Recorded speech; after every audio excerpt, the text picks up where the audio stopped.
ভোলা জেলা বাংলাদেশের একটি দ্বীপ জেলা, যা প্রাকৃতিক সৌন্দর্য ও ঐতিহাসিক নিদর্শনের জন্য বিখ্যাত। তাই আজকের ভিডিওতে আপনাদেরকে দেখাতে চলেছি ভোলা জেলার শীর্ষ 10টি দর্শনীয় স্থান, যেখানে পর্যটকদের আনাগোনা সবচেয়ে বেশি।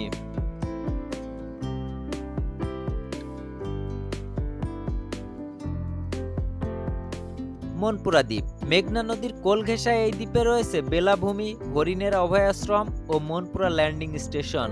এখানে সাইকেল চালিয়ে পুরো দ্বীপটি ঘোরা যায়। চর কুকরিমুকরি, সুন্দরবনের মতন এক মনোমুগ্ধকর বনাঞ্চল। শীতকালে প্রচুর অতিথি পাখি আসে এখানে। হরিণ, বানর ও নানা বন্যপ্রাণীও দেখা যায়। চর পাতিলা, চর নলচিরা। ভোলার দক্ষিণে একটি নতুন জেগে ওঠা চর এটি। বালুকাময় সৈকত ও কাকডাকা ভোরের প্রাকৃতিক দৃশ্য অত্যন্ত আকর্ষণীয়।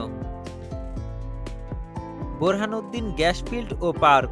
এখানে গ্যাস ক্ষেত্র সংলগ্ন একটি ছোট্ট পার্ক আছে, যা স্থানীয় পর্যটকদের কাছে অত্যন্ত আকর্ষণীয়। নিজাম হাসিনা ফাউন্ডেশন মসজিদ। আধুনিক ও দৃষ্টিনন্দন ডিজাইনের মসজিদটি 24,000 স্কয়ার ফুট জমির উপর নির্মিত মার্বেল পাথর সহ বিভিন্ন দামি পাথর ও আধুনিক স্থাপত্য শৈলীর কারুকার্য দ্বারা নির্মিত। চর ফ্যাশনের মায়ার চর।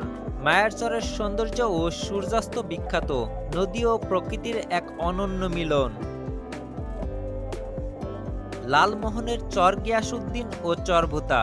এসব চরাঞ্চলে নতুন জমি, পশু পাখি ও অতিথি পাখির মেলা চোখে পড়ে। বঙ্গবন্ধু স্মৃতি জাদুঘর। জাতির পিতার স্মৃতি বহনকারী জাদুঘর, যা ইতিহাস প্রেমীদের আকর্ষণ করে। Jacob tower. এটি বাংলাদেশের সর্বোচ্চ ওয়াচ টাওয়ারগুলোর একটি। উপর থেকে চর ফ্যাশন ও মেঘনা দৃশ্য অসাধারণ লাগে।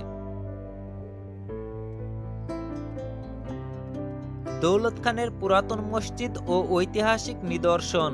মোঘল আমলের স্থাপত্য শৈলী বহনকারী একটি স্থান। স্থানীয় ইতিহাসের সাক্ষী এটি। প্রতি বছর হাজার হাজার দর্শনার্থী এসব স্থানে ঘুরতে আসেন। বিশেষ করে শীতকালে ভোলা অনেক বেশি পর্যটক আকর্ষণ করে। আপনিও চাইলে ঘুরে আসতে পারেন এমন সৌন্দর্যময় একটি জেলা থেকে।